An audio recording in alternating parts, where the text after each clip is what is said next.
ከዛ በኋላ ነው ወደ 3.3 ሚሊዮን ፎሎወር ወይ ተከታይ ወዳጆች ያፈራው ከስግጥ ከስግጥ በኋላ በየቀኑ 200-300 ሺህ በየሁለት ቀኑ 100 ሺህ በየሶስት ቀኑ ስንት ነበረ እንደው ፎሎወር መጀመሪያ ከሱ በፊት ስግጥ ፍምስ ከማለቴ በፊት I think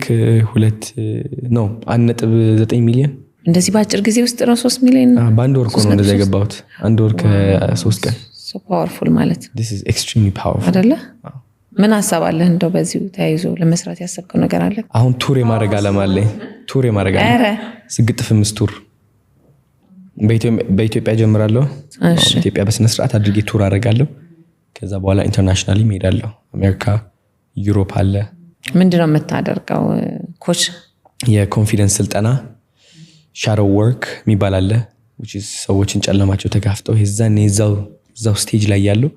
ራሳቸው ላይ ሰርተው እንዲለወጡ እንደዚህ ነበር ብለው እንዲለወጡ እንዲቀየሩ ቻሌንጅ ማድረጋቸዋለሁ ለዛው ላይ እንዲፈቷት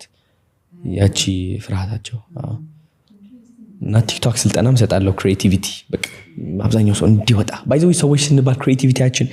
ኤክስፕረስ ካላደረግን ልባችን የሚለን ነገር ካልሰማን ድርቅ እንላለን አይደለ ሰዎች ደግሞ ውሃንም ባይዘው መንቀሳቀስ ይኖርብናል መደነስ መዘመር መዝፈን ስታወራ እንደሱ አለ ብዙ ጊዜ እንደዚህ ትላለህ እንደፈለክ ነው ፍሪደም አስቢው አንዲት ሴት በቃ በፍርሃት ተሳስራ ቁጭ ስትልና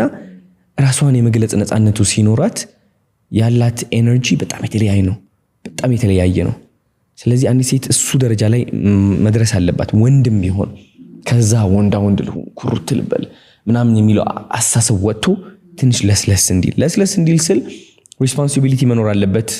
መስራት ማኔጅ እንዲያረጋው በቃ ባላንስ እንዲሆን ብዙዎቻችን ወንዶች ስፔሻሊ ጠንካራ ነን በቃ ደርቀን አልገባሽ የደረቀ ደግሞ ቶሎ ይሰበራል ገባሽ አይደል ስለዚህ ባላንስ እንሁን በቃ ክሬቲቪቲ ደግሞ ትንሽ ፌሚኒን ሳይድ ያስፈልገዋል ሴቶች በጣም ክሬቲቭ ናቸው እናንተ ሐሳቦች አሏቸው ህልም ምናምን ወንዶች ደግሞ ሎጂካል ማሰብ እንወዳለን በጣም ትንሽ ክሬቲቪቲም አለን ስለዚህ ብዙ ወንዶች ከዚህ የደረቀ አሳሰብ በቃ እኔኮ በቃ መከበር አለብኝ ይሰራ ነው ዶክተሬት ተመረቅ ያለው ቁጭ ልበል እንደዚህ ካልክ ምን ትሆናለህ ራስን ታስረዋለህ ለመከበር በመከበር ስም ብለ ታስረ ደርቀት ሞታለህ ለክብር ብለ ብዙ አርቲስቶች አክተሮች አሁን የታሰሩበት በዛ ነው አይደል እንዴ ወደ ቲክቶክ ለምን እንደው የማይመጡት በጣም ብዙ አክተሮች እግዚአብሔርን የህይወት ደረጃቸው ያን ያህል እንትን ዲክላይን ያደረገ ነው አይሲ ይደብረኛል አሁን አንተ በቃ ስግጥ ብለ መጣ ምሳልክ ምና አሸነፍከው በጣም I love the word እና ደጋግም